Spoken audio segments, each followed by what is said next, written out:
here we are. Again? Again. And in spite of the weather? Oh my God. Ah, here we are. Do you see what's in the background there? Those clouds. Well, we got the sunny break in like it's a week. It's not a day, it's a week of rain, but who can complain? We're still in paradise. We may be soggy, but we're enjoying it. And here we are. Yeah. In our last episode, we introduced the fact that Stoicism is a big part of our who we are now today, and it helps us get through what we, amor, fati. Yeah, right. Oh, it is what it is. I'm so excited, Michael. Like, we're going to be talking about Marcus Aurelius. We're going to talk about all the parts of Stoicism. We're just going to go. But we got so much. Wait a minute, man. Okay. Wait. This is not a lecture, dude. Reluctant professor, okay? The professor part's still in there. I got to remind myself. I'm going to get that out of you, dude. Okay. So I'm just going to face you, Michael, because we're having a conversation here, okay? So I mean, I'm excited about Stoicism. You are too, but like, talk to me about this stuff. Like, what are we doing? I don't know about if excited about Stoicism is the right word. Yeah. But I think a deeper understanding, and one, we're going to work out a deeper understanding of it. Yeah. And I hope that they'll get something out of it. Yeah. But for us, I don't know how I tripped across Stoicism. As we mentioned in the last thing, you pegged me as one. Yeah, and I've thought a little bit about how I came to that. How did you come to that? Wow, that's a. Are you listening? That's a great question, Michael. And the way I came to it is because things weren't working the way I thought they should. When I was younger, grew up in a very Catholic family. We'll talk about that more later.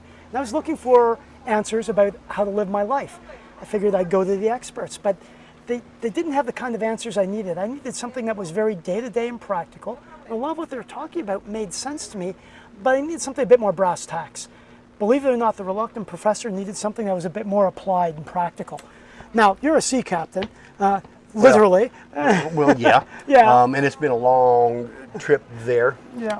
But Stoicism, dude, you know, kind of like you, I grew up in a Christian architecture. Yeah. At 18, went off, joined the Navy, and got involved with life, and in and out of the church, and believe me, hey, I love Jesus, and I'm still a Jesus freak. However, somewhere in that architecture, it really wasn't enough, and so I expanded. I read. Yeah. What I do, and we this, that, and the other.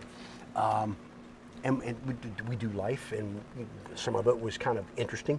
Yeah. I never heard the word Stoicism until I was maybe 27, 28, and finally got to the university. I'm a little slow there. Finally got to university, and I'll tell you, there's a class, and they mentioned Stoicism. And so I started thinking, I thought, well, that sounds a lot like some of the coping skills that I used throughout my life. Sure. So let's take a look at it. Yeah. So my story's got certain similarities, but here's where it diverges because I'm hard to teach. I'm hard to teach because I'm thick-headed. I doubt that very seriously. I like to think I know maybe sometimes more than I do. So when I started looking at philosophy, I went for all the like high-powered technical sort of stuff that seemed more sexy, and Stoicism is kind of a funny philosophic inclination.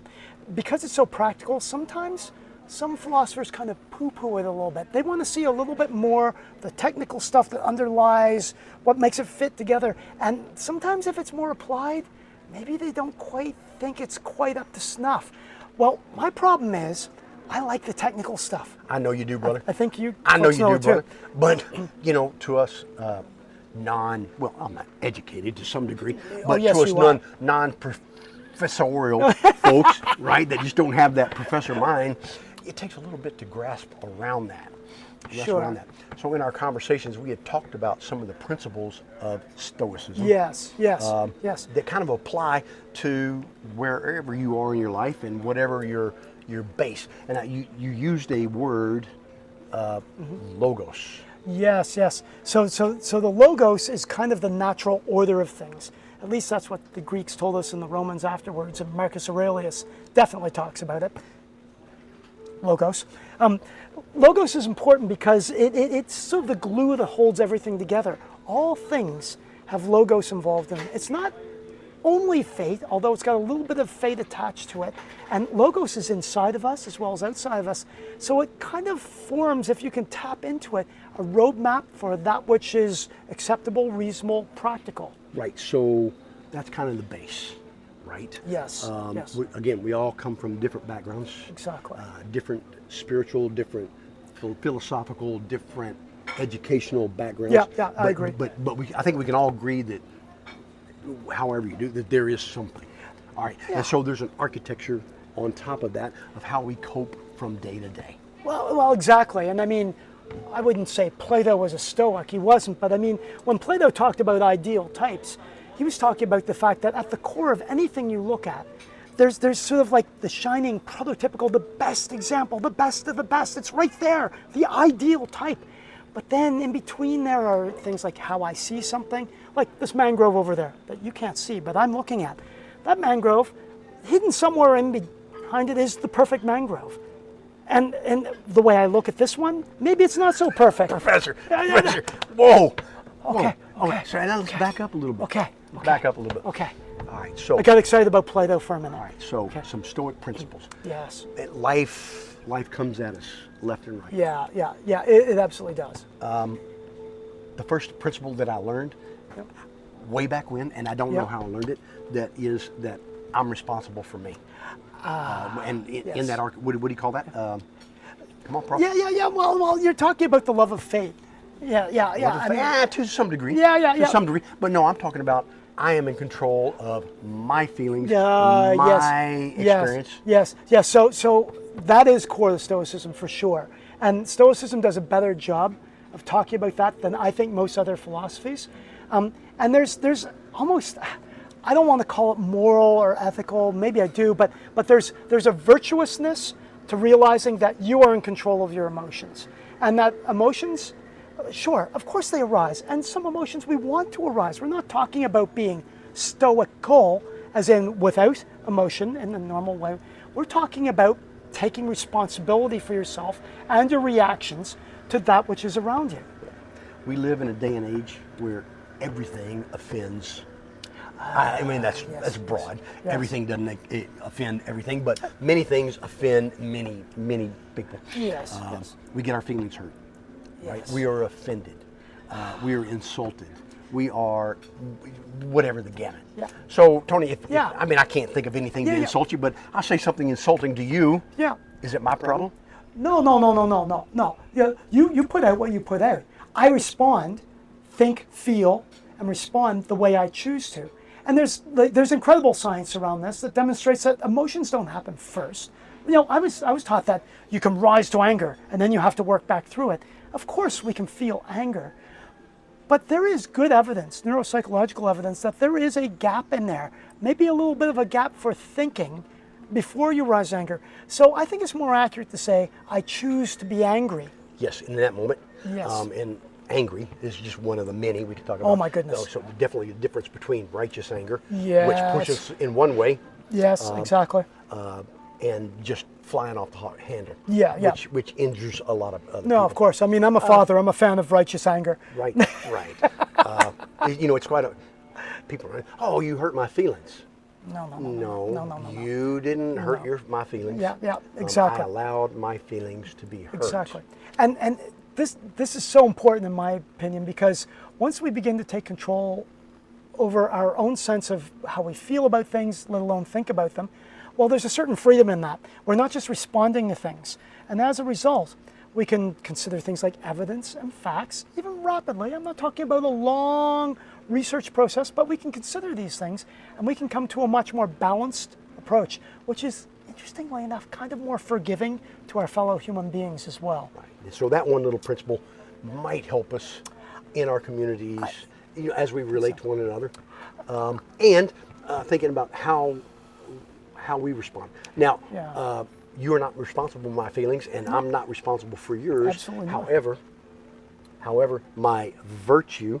Yes, virtue. Being virtuous. Yes. I might be careful about what I bring to you.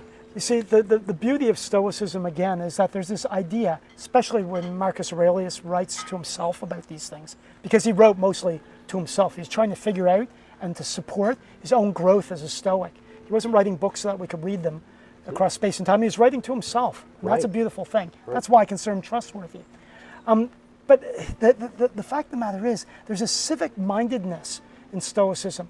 But by civic-mindedness, of course, when we say civics now, we usually think about government and law. And, you know, No, no, but no, I no. mean an actual responsibility and care and concern for those around us within boundaries that are reasonable. So when you say, by virtue of how I conduct myself, by virtue of how I conduct myself, I will also consider what I'm saying and how I'm responding to other people. Well, that's civic-mindedness. I mean, that's building from the core and building a culture, a society, a community based on something that's sustainable, based on how we think and feel ourselves and consider that with others. Right. So there's a whole lot to unpack there. Whole lot Oh, to my unpack there. goodness. And there's so many other pieces that go Exactly. together with that. We were talking, and earlier we talked about some of the dangerous things that we've done in our life. Indeed, All right. yes. And I was just reading a book this morning. Actually, every now and then I read something of literature nature, not just this heavy stuff. Yeah. Right? And I think we've read it in numerous things as a literature term. Oh, he was very stoic about that. Oh, yes, Well, what does yes. that mean? Okay. So, I mean, you've dove to bone-crushing depths, and, right? And Yep. and so have I, and jumped off of tall buildings, Yes, or jumped yes. out of this, or jumped out of Yes. that. You know, and there comes that moment. Comes a moment we got to find some stillness, right? Yes. To be able to do. Yes. How does Stoicism relate to that? Yeah, the stillness is in a way the outcome and the process of Stoicism. So we try to cultivate that stillness in each and every moment in our day-to-day lives.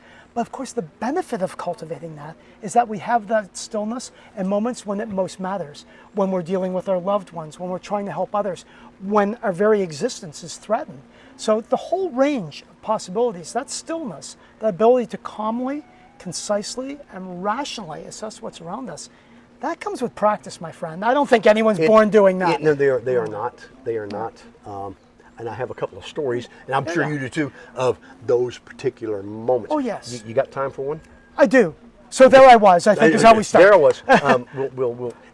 So the proper C story goes, no shit, there I was. Exactly, exactly. 150 feet, didn't have nothing but my dive knife. And here, you know that. No, but here's one very practical one, and some of the principles we just talked about comes in this. So last year, coming back from Puerto Rico to here to Luperon, Yep. we're coming across the Mona Passage. Everything looked beautiful. The Mona Passage, my God. I see a thunderstorm, you know, on the Yes, radar. of course. And I do this and I do that and I do this to avoid it. And man, I was relaxed. So, you know, where I could have done this and I could have done that. Yeah. I didn't do it.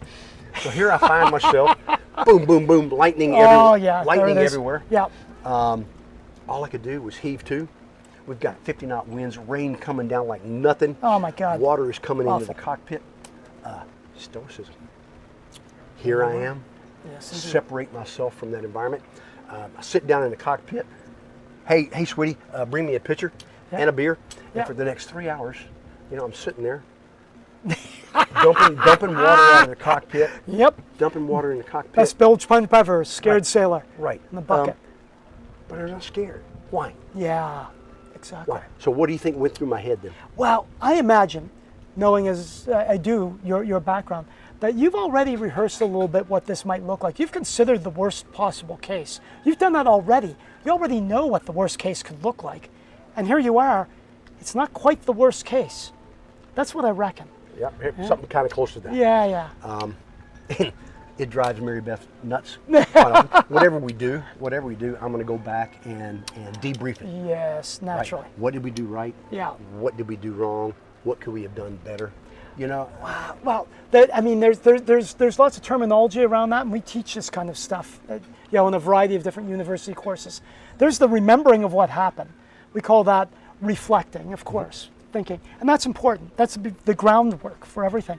But then there's something called reflexivity, and that's where you sort of ask yourself, well, what if? And you do a whole series of sort of thought experiments, and you may even ask yourself, well, how does this fit into the broader patterns of what I do? You put yourself in the situation, and you sort of step back a bit, and you kind of don't just watch the movie play, you kind of rewrite the movie a little bit and see how it worked.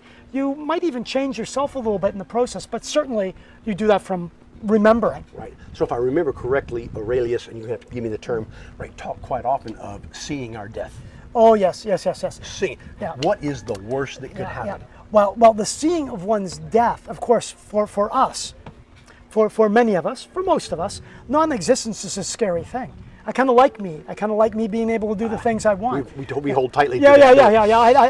I like to imagine I'm going to live forever, even though I know I won't. So this dichotomy of how we deal with things is the heart and soul of the whole enterprise of what we do. So if you can consider things like your own death, and I mean like with some detail, if you're going to imagine something and you're going to imagine the worst case, don't do it candy ass. Like, do it real. Do it like you mean it. Put some detail in there. Like, really get a good look at what the worst case could look like. And if at the end of all that, you come out of that sort of brief dreamlight imagining, and you stand up, well, there you are. Today is not the worst possible case. True. And in doing that, we can debrief maybe. Yes. And say, am I living a life worth living? Yes. So only with perspective can we ask that question and then put some legs underneath it and make it happen. I really believe that the thought experiments, the debriefing of what already happened, the recognition of where you are, this is all very rational stuff. No woo involved here. We don't have to go doing anything that takes us into a new age realm that I don't have the background to talk about. But what we can do is we can apply rational thought and a process to this, Right. and in doing so, get better. Let's circle back around.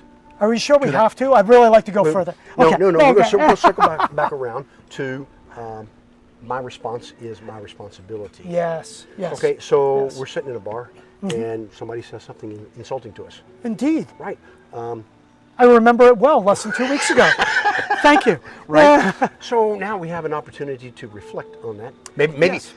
So maybe we pause a moment. We don't punch them in the face. That's right. Right. That's right. Or we don't go crying in a corner. No. But no, maybe not we can at stop all. and we can stop and reflect on what were the circumstances Exactly. that brought us there. Exactly. And how might we come across that differently? And if in our virtuous, Yes. not self-righteous, but virtuous, Virtuous, yes. courageous manner, Exactly. right? How do I stand my ground? Exactly. And how can I do that without projecting that on you? That's right. And the realist was really clear about this. What he was suggesting is in doing that sort of thing, in being measured and careful and thinking and not giving into just emotion, what happens is you not only improve your own possibility for living a life well, but you also are effectively teaching others around you. Now, some people don't want Just to be by taught. osmosis. Exactly. Examples. So this is a great way to treat yourself well, to manage yourself properly with some comportment, if we want to use fancy terms like that, and at the same time, your example is authentic, and others can thereby learn from it as well. So this is civic mindedness. Treat yourself well, treat yourself properly, and in doing so, act as an example for others who might choose to learn that lesson. And you and I have talked about this. It's pretty simple. Oh my God. Come down. Yeah. All you got to be to live a life worth living Yes. is to be a Human human. being. Primero. Yep. Dominican Republic, it's Yeah. primero. See. And out of that are the building blocks for everything else that we can talk about. So I don't know. I'm getting wet here, Michael. The I rain's think coming it's down on top of me. About time to wrap it up. I got to Yep. get back to the boat, friends. We've got a whole lot to unpack here. Get back in there, Tony. We got a whole lot to unpack here. And until next time, the sea captain and The reluctant professor. now remember, drop us a line, ask a question, make a comment. Doesn't matter. Just do it. Yeah, we're relying on you.